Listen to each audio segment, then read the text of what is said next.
Mari sidang jemaat kita sekali lagi datang kepada Tuhan. Mari kita berdoa. Allah Bapa kami dalam surga, kami sungguh bersyukur ya Tuhan. Hari ini kami boleh sekali lagi datang kepada Tuhan.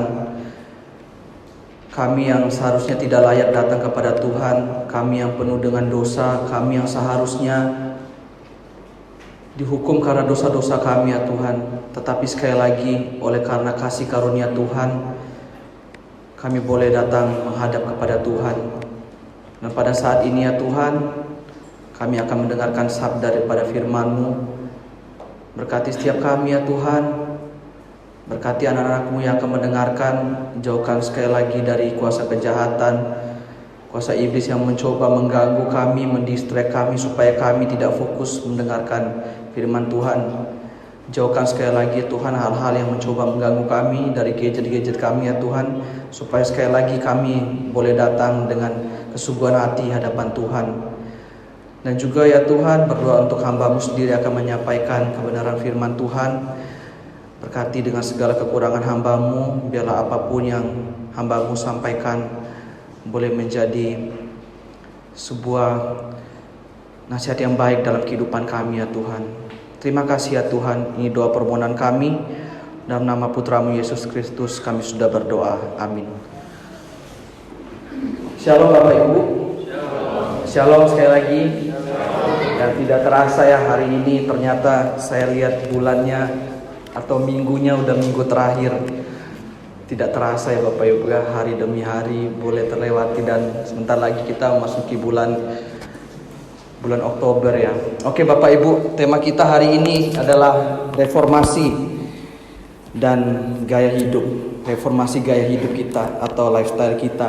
Nah Bapak Ibu, ketika membahas tentang gaya hidup Bapak Ibu, gaya hidup orang Kristen itu apa sih?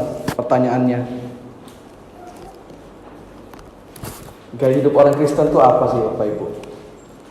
Ya sekali lagi saya tekankan sih Bapak Ibu ya, gaya hidup orang Kristen ya, kita hari ini datang itu adalah gaya hidup kita. Kita beribadah sama Tuhan, itulah gaya hidup kita. Kita datang kepada Tuhan sebagai orang-orang yang telah dikasihi Tuhan, orang-orang yang dipilih oleh Tuhan. Nah Bapak Ibu, ketika membahas tentang ibadah Bapak Ibu, ketika membahas tentang ibadah,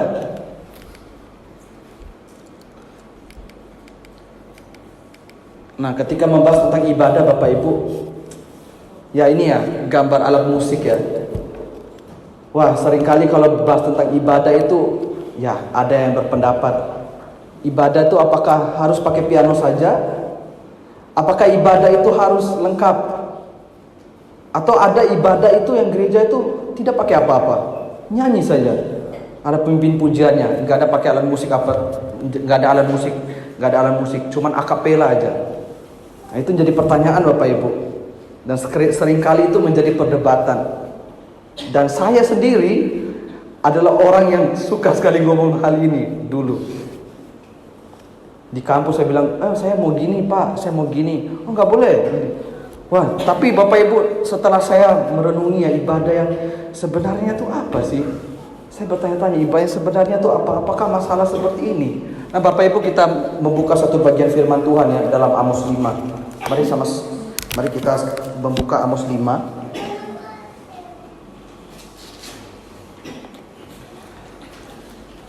Amos pasal 5 ayat yang 21 sampai ayatnya yang ke-27. Amos 5 ayat 21 sampai 27. Saya akan bacakan ayat 21. Bapak Ibu sekalian baca ayat 22 berlanjut sampai 27. Kita akan baca silih berganti di bawah judul perikop ibadah Israel dibenci Tuhan. Ayat 21, aku membenci, aku menghinakan perayaanmu, aku tidak senang kepada perkumpulan rayamu.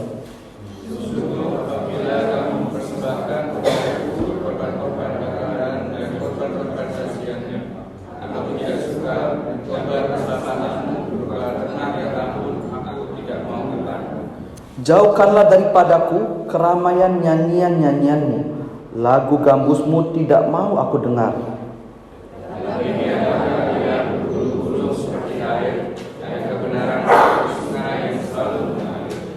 Apakah kamu mempersembahkan kepadaku korban sembelihan dan korban sajian selama 40 tahun di padang gurun itu, hai kaum Israel? Kamu akan masuk satu kerajaan dan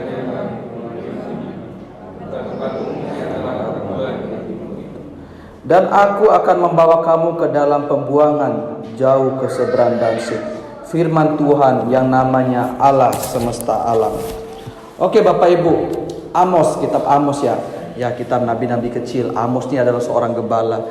Nah Bapak Ibu, Amos itu hidup pada waktu pemerintahan Raja Yerobeam. Bapak Ibu bisa baca dalam satu raja-raja, Raja Yerobeam. Nah dalam masa Raja Yerobeam, itu orang Israel itu hidup dalam masa jaya-jayanya. Dalam hal apa? Saudara perlihatkan di PPT. Politik mereka itu bagus sekali, ekonomi mereka itu sangat baik, bahkan militer mereka itu sangat baik sekali. Dalam pemerintahan Raja Yerobeam, dia berhasil mengalahkan raja atau musuh-musuh Israel pada waktu itu. Nah Bapak Ibu, ternyata di balik semua itu Bapak Ibu, lucunya dalam kitab Amos ini, kalau kita perhatikan dalam seluruh kitab Amos itu berbicara tentang hukuman itu kepada bangsa-bangsa lain. Hukuman pada musuh-musuh Israel, ini kamu akan mendapatkan hukuman. Tetapi ternyata hukuman itu bukan hanya untuk musuh-musuh Israel Bapak Ibu. Hukuman itu ternyata terhadap Israel juga, terhadap umat Allah juga, para pemimpin orang Israel pada waktu itu. Dan juga berbicara tentang penglihatan. Nah pertanyaannya sekarang Bapak Ibu, kenapa sampai umat Allah itu dibenci Tuhan? Mengapa ibadah Israel itu sampai dibenci Tuhan? Wah, itu menjadi sebuah pertanyaan ya Bapak Ibu ya. Kenapa? Nah Bapak Ibu, kita akan melihat ya dari bagian yang kita baca tadi, ternyata ada suatu ketidakbenaran dalam hidup orang Israel. Ada suatu ketidakbenaran. Tetapi memang pertanyaannya kenapa? Sekali lagi kenapa? Nah kalau Bapak Ibu perhatikan teks yang kita baca tadi ya, 21 sampai 23 tuh berbicara tentang ibadah Israel itu yang sangat luar biasa. Bukan ibadah yang biasa-biasa saja Bapak Ibu. Dalam komentar yang saya baca tuh, ibadah Israel tuh ibadah yang volumenya itu sangat besar sekali. Atau berbicara tentang persembahannya itu bukan biasa-biasa saja. Apa yang dia berikan sama Tuhan tuh bukan sedikit, banyak sekali. Tapi apa kata Tuhan? Saya gak mau terima itu. Kenapa nggak mau terima? Nah ternyata Bapak Ibu, orang Israel tuh terjebak sama namanya ritual. Hari ini datang ibadah, itu kan ritual kita kan. Hari Minggu datang ibadah, ritual kita. Hari Kamis datang ibadah PA, ya udah ada jadwalnya. Hari Sabtu kita ibadah pemuda, ya namanya udah ada jadwalnya, itu ritual kita. Tapi ternyata orang Israel waktu itu terjebak sama namanya tuh ritual. Mereka melakukan itu ya karena ya sudah jadi keharusan saya orang percaya datang dong sama Tuhan, ibadah dong sama Tuhan. Tapi ternyata bukan masalah itu Bapak Ibu. Nah dalam teks yang kita baca nih Bapak Ibu, kalau Bapak Ibu bisa nanti pulang baca kitab Amos itu, orang Israel itu tidak merasa bersalah. Kenapa nggak merasa bersalah? Saya udah berikan persembahan Tuhan, saya udah kasih ini, kasih itu. Kenapa saya dibilang dibenci sama Tuhan deh? Saya udah kasih ini Tuhan, saya kasih bukan sedikit lagi, banyak lagi. Wah, ini sangat ironis sekali Bapak Ibu. Kok dia bilang saya nggak merasa bersalah? Ternyata Bapak Ibu sampai-sampai ya Amos itu menggunakan gambaran di pasal 3. Bapak Ibu bisa perhatikan di pasal 3. Berjalankah dua orang itu sebelum berjanji, atau mengaumkah seekor singa apabila dia tidak mendapat mangsa? Atau gini ya bahasanya Bapak Ibu, apakah ada asap jika tidak ada api? Tidak mungkin Tuhan itu menghukum engkau jika engkau tidak melakukan sesuatu yang jahat di mata Tuhan. Sampai Amos itu memakai gambarannya. Apakah Tuhan itu menghukum engkau jika tidak melakukan kesalahan? Dan ternyata Bapak Ibu di dalam pasal 24 itu sangat kelihatan sekali orang-orang Israel itu ternyata melakukan yang jahat di mata Tuhan. Nah pertanyaannya itu apa jahatnya? Nah itu menindas. memeras, mengeksploitasi, melakukan seks, melakukan percabulan. Mereka menindas orang miskin. Orang-orang yang hidupnya udah susah tuh tambah lagi ditindis lagi. Itu yang terjadi Bapak Ibu. Kemudian ini saya juga, dikatakan ayah dan anak itu mencari perempuan muda. Nyata ini yang dilakukan Bapak Ibu. Dan Amos mengatakan, inikah kaum yang dipilih Tuhan itu? Inikah orang Kristen yang sudah diselamatkan oleh Tuhan itu? Inikah orang Israel yang sudah dikeluar dari tanah Mesir itu? Inikah umat yang sudah saya bimbing dalam perjalanan di padang gurun? Inikah umat Tuhan itu? Amos mengatakan seperti itu Bapak Ibu. Wah, inikah orang yang disebut sebagai orang percaya? Oke, datang hari Minggu. Oke lah. Tapi ternyata di hari lain itu beda. Itu yang terjadi Bapak Ibu dalam kitab Amos ini. Dan kalau kita perhatikan ya, kalau kitab Amos itu dia hidup di masanya Nabi Yesaya juga. Kalau Bapak Ibu bisa buka dalam Yesaya 1 itu, ibadah Israel itu dikatakan harusnya ibadah ya. Kita datang Tuhan itu harusnya menyenangkan Tuhan. Sekali lagi ibadah yang harusnya itu menyenangkan Tuhan. Tetapi sekali lagi ibadah yang harusnya menyenangkan Tuhan jadi sesuatu yang menjijikkan. Bapak Ibu bisa buka ya dalam Yesaya 1 ya. Itu judul perikopnya tuh, tema utamanya itu pertobatan itu lebih baik daripada mempersembahkan korban katanya. Mempersembahkan korban, sekali lagi kita datang hari Minggu ini Bapak Ibu. Hari ini kita datang. Wah, ternyata ibadah itu sekali lagi Bapak Ibu bukan masalah kita datang hari Minggu. Seringkali orang bilang tuh ibadah ya udah hari Minggu. Iya ibadah, hari lain itu bukan. Bisa tuh Bapak Ibu ya. Hari Minggu aja kelihatan orang Kristennya itu bahasanya. Hari lain itu enggak. Nah itu yang jadi pergumulan kita Bapak Ibu. Semua orang bisa datang hari Minggu, semua orang bisa. Tapi pertanyaannya seperti yang pernah saya bawakan sekali lagi, siapa yang tinggal dalam firman Tuhan itu? Siapa yang menghidupi firman Tuhan itu? Tadi liturgos sudah membacakan ya petunjuk hidup baru. Kasihlah sesama manusia seperti mengasihi diri kita sendiri. Nah ini yang ditegur oleh Amos Bapak Ibu. Mereka itu melakukan sesuatu yang jahat kepada orang-orang yang sulit, ditambah tindis lagi. Nah Bapak Ibu, ada seorang penulis dan juga seorang pendeta ya, Rick Warren, dia bilang penyembahan itu sekali lagi ya bukan masalah musik, bukan masalah tata liturgi ini itu dan sebagainya, tapi sekali lagi tentang gaya hidup kita, lifestyle kita setiap hari itu seperti apa di hadapan Tuhan. Tapi bukan berarti saya bilang musik itu tidak penting, ritual itu tidak penting. Penting Bapak Ibu. Tapi jangan sampai kita melupakan ini. Seringkali ini kita tutup mata ya. Saya rajin gereja kok. Saya rajin persembahan. Saya kasih ke gereja apapun yang bisa saya kasih. Tapi hal lain itu tutup mata Bapak Ibu. Nah Bapak Ibu, dalam Yakobus 2 itu ya, saya sangat senang kalau Yakobus 2 itu menjadi refleksi sekali. Itu di dalam Yakobus 2 itu dalam judul perikopnya itu dikatakan tentang memandang muka. Kita itu sering sekali melakukan, orang percaya sering sekali melakukan sesuatu yang baik kepada seseorang yang bisa memberikan privilege buat kita. Kita melakukan yang baik kepada orang yang baik. Kalau saya misalnya, saya harus baik sama majelis dong. Kalau saya nggak baik, nanti saya nggak dikasih tanda tangan dulu waktu 1 tahun, bagaimana Bapak Ibu? Saya nggak jadi wisuda dong. Tapi pertanyaannya, apakah saya bisa berbuat baik kepada orang yang mungkin tidak memberikan sesuatu kepada hidup saya? Saya sekali lagi Bapak Ibu ya, nggak semua orang tuh bisa memberikan sesuatu kepada kita, nggak semua orang, hanya beberapa orang mungkin. Tapi ada orang mungkin yang tidak bisa memberikan sesuatu kepada kita. Dan itu yang menjadi pertanyaan buat kita. Apakah kita bisa melakukan sesuatu kepada seseorang yang tidak bisa melakukan sesuatu kepada kita? Nah itu dikatakan sama Yakobus 2. Seringkali kita itu memandang muka orang dulu. Orang ini pernah kasih saya apa ya? Orang ini pernah lakukan buat saya buat apa ya? Nah, itu menjadi hal yang lebih jauh lagi ya Bapak Ibu.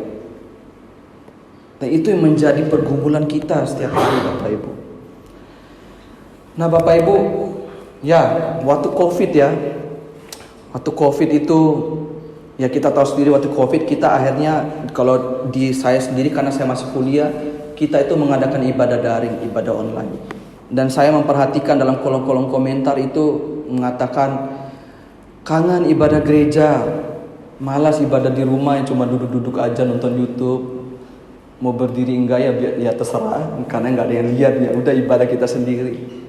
Tapi kalau saya merenungi sekali lagi tentang bagian yang kita renungkan pada pagi hari ini Bapak Ibu, ibadah kita kepada Tuhan itu sekali lagi bukan masalah ritual itu Bapak Ibu. Gaya hidup kita setiap hari. Hari Senin, Selasa, Rabu, Kamis, Jumat, Sabtu, Minggu. Bukan hari Minggu saja Bapak Ibu. Nah Bapak Ibu, mungkin saya kalau merefleksi ya, saya pakai kalung salib. Mungkin ada Bapak Ibu pakai kalung salib ya. Mungkin ada orang merefleksikan ketika melihat salib, oh ya Tuhan telah mati untuk saya. Oke, saya tuh orang Kristen. Wah, kalau saya dulu ya sebagai kebanggaan ya, saya pakai kalung salib. Wih, saya hanya beberapa orang yang Kristen di tempat itu. Sangat senang saya pakai kalung salib itu. Oh ini orang yang berbeda nih, jadi sorotan gitu kan. Sengaja salibnya dikeluarin. Oh saya orang Kristen, asik gitu. Tapi kalau saya refleksi ya Bapak Ibu ya, saya lihat salib itu ada yang horizontal, ada yang horizontal, ada yang vertikal, ada yang horizontal, Bapak Ibu. Ada yang vertikal, yang horizontal. Ya seringkali kita itu hanya memperhatikan yang vertikal itu saja. Saya datang hari Minggu ini ibadah sama Tuhan. Nah itulah yang kita perhatikan. Ya, karena kalau kita lihat salib ya memang vertikal itu lebih panjang daripada horizontalnya. Tapi memang yang pendek itu kita tidak lihat Bapak Ibu. Bisa lihat di belakang ya, jangan lihat saya, lihat salib di belakang Bapak Ibu. Horizontalnya itu kita tidak perhatikan. Orang-orang di samping kiri kanan kita tidak perhatikan. Kemarin saya membagikan suatu hal ya kepada teman-teman. Saya membagikan kepada teman-teman pemuda itu dalam 1 Korintus 12 itu ada orang-orang yang memiliki karunia, orang-orang yang hebat itu malah menindas orang-orang yang punya karunia itu lebih rendah. Sampai-sampai orang yang karunia lebih rendah itu mengatakan, oh saya itu bukan tubuh Tuhan. Ditindis mereka Bapak Ibu. Ini yang terjadi dalam Amos Bapak Ibu. Orang-orang percaya, sama-sama orang percaya, tapi kok malah menindas, malah tidak mengasihi sesamanya. Itu pertanyaan Bapak Ibu. Refleksinya apa Bapak Ibu? Percuma kita datang hari Minggu. Percuma. Kalau kata Galatia, kamu harus mengampuni sebelum matahari terbenam. Percuma Bapak Ibu. Karena kita datang kepada Tuhan itu, Tuhan mau hidup kita itu berubah. Bukan hanya masalah datang hari Minggu saja. Itu yang Tuhan mau Bapak Ibu.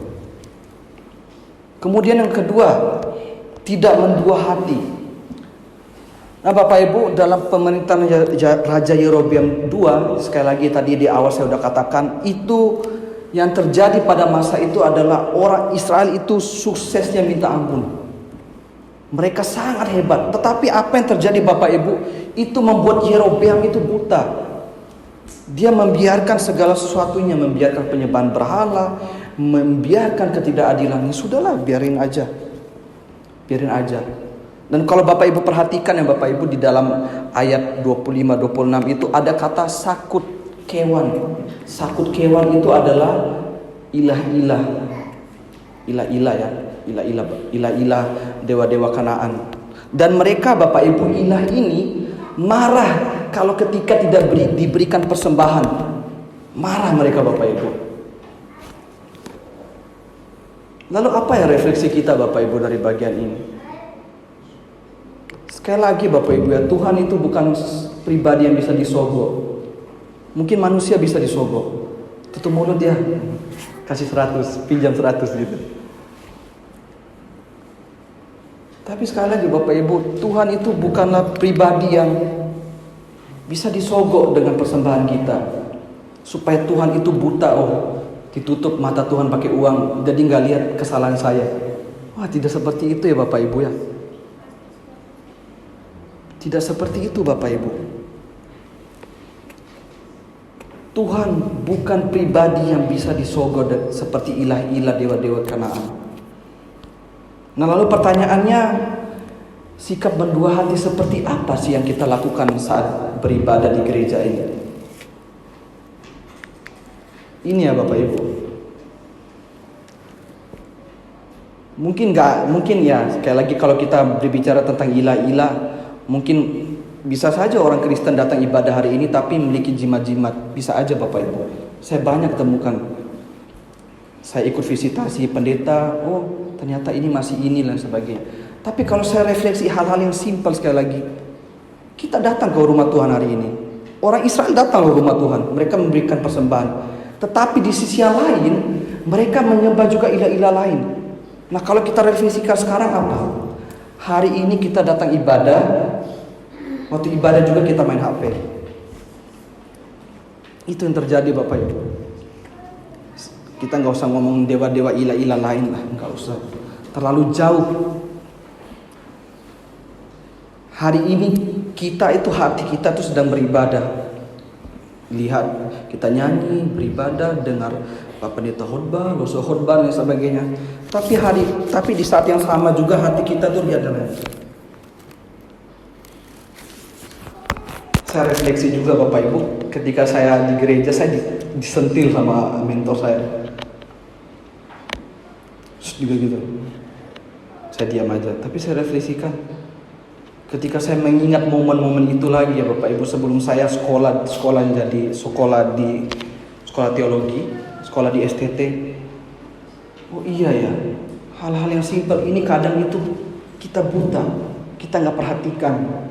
Di saat yang sama kita beribadah sama Tuhan, di saat yang sama hati kita itu ke area lain, mikirin hal yang lain, main dengan gadget kita dan sebagainya. Sekali lagi saya nggak larang Bapak Ibu main ini, kalau kita mau lihat firman Tuhan. Tapi kalau ada yang lain saya nggak tahu.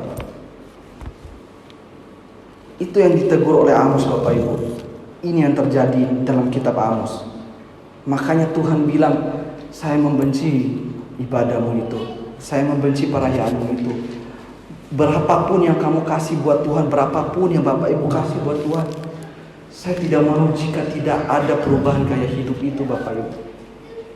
Hari ini kita pulang kalau nggak ada perubahan hidup itu, hari ini kita pulang ke rumah, kehidupan kita sehari-hari dalam pekerjaan, dalam sekolah, dalam keluarga itu tidak ada perubahan gaya hidup, percuma kita datang beribadah sama Tuhan.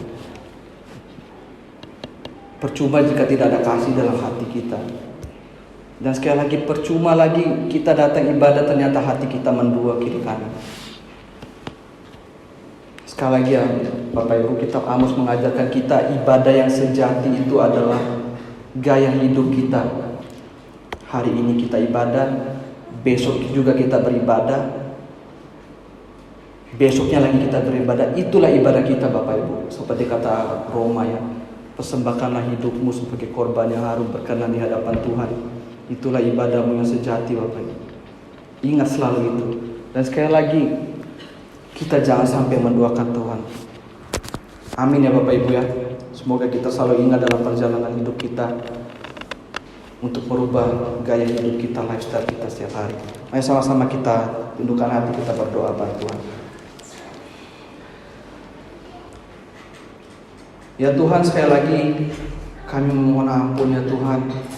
Kami sekali lagi boleh ditegur oleh kebenaran firman Tuhan. Maafkan kami ya Tuhan jika kami datang ke gereja ini sebagai sebuah ritualitas saja ya Tuhan. Karena sudah seharusnya orang Kristen hari Minggu itu adalah datang beribadah. Tapi sekali lagi Tuhan, kami ditegur oleh kebenaran firman Tuhan bahwa ibadah kami sebenarnya itu adalah ibadah kami setiap harinya Tuhan. Kehidupan kami setiap harinya Tuhan. Dan sekali lagi Tuhan, kami boleh diajarkan ya Tuhan, ketika kami beribadah kepada Tuhan, ketika kami datang kepada Tuhan, hati kami fokus kepada Tuhan. Kami hanya percaya kepada Tuhan saja, bukan percaya kepada hal-hal yang lain. Terima kasih ya Tuhan, Tuhan. Inilah doa permohonan kami. Mohon Roh Kudus boleh bimbing kehidupan kami hari lepas hari. Dalam nama Putra Yesus Kristus kami sudah berdoa. Amin. Saya serahkan kembali.